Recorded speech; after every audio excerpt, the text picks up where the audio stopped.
Bonjour, morning brief du 12 mai 2017. Alors on commence par le marché action marocain. Le marché clôture sur une légère hausse de 0,09%, mais au moins les volumes sont soutenus à plus de 696 millions de dirhams.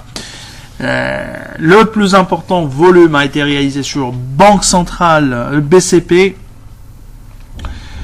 à 540 millions de dirhams, et Etisalat al-Maghreb 50 millions de dirhams. Pour ce qui est des variations, à signaler la reprise de Wafé Assurance plus 1,33%, et baisse du côté des baisse de BMCI de 3,33%. Peu d'actualité sur Casa, surtout là on nous signale une note publiée par Fitch qui alerte un peu sur le risque et le coût d'une expansion de l'expansion des banques marocaines en Afrique.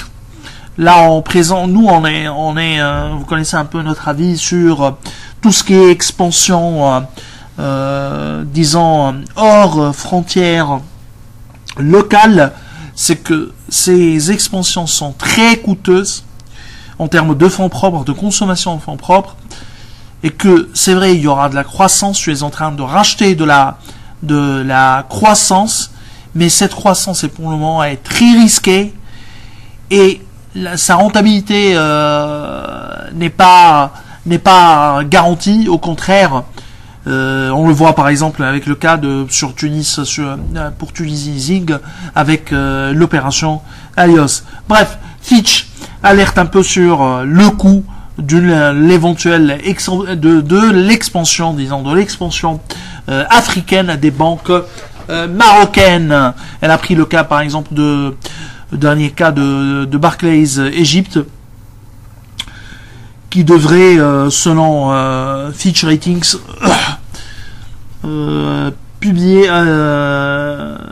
perdre en termes de rentabilité, vu qu'elle profite actuellement surtout par les taux élevés émis suite à l'émission de taux élevés sur les dettes dettes du trésor égyptien émises par le trésor égyptien. On a le même cas sur Tunis, où les banques ont profité au maximum de différentiel d'intérêt entre le refinancement et le refinancement intrabancaire à travers la banque centrale,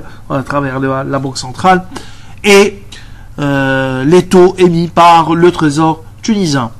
Pour ce qui est de Tunis, elle clôture à son plus haut. La bourse de Tunis clôture à son plus haut de l'année, en réalisant des gains de 0,45%.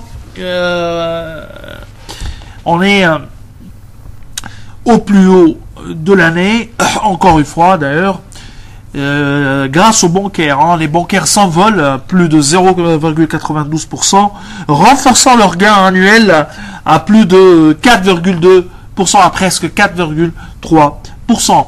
Publication à signaler hier, c'est Delis Holding, qui publie un résultat inférieur à nos attentes. Le résultat recule de plus de 7% à 36,9 millions, résultat net part du groupe, pour un chiffre d'affaires en hausse de 4,5% à 747 millions de dinars.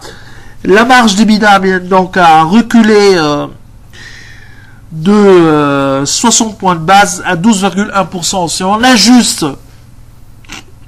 par la contribution à conjoncturelle, on serait sur un résultat quasi stable, alors que nous on tablait sur un résultat à 46 millions de dinars.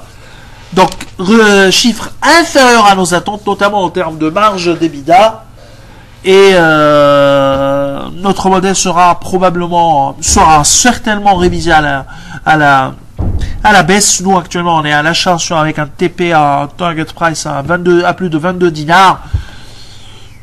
notre opinion reste clairement positive sur Dennis Holding, mais avec des objectifs qui seront révisés à la baisse, revus à la baisse. Je vous souhaite un excellent week-end. Au revoir, un lundi.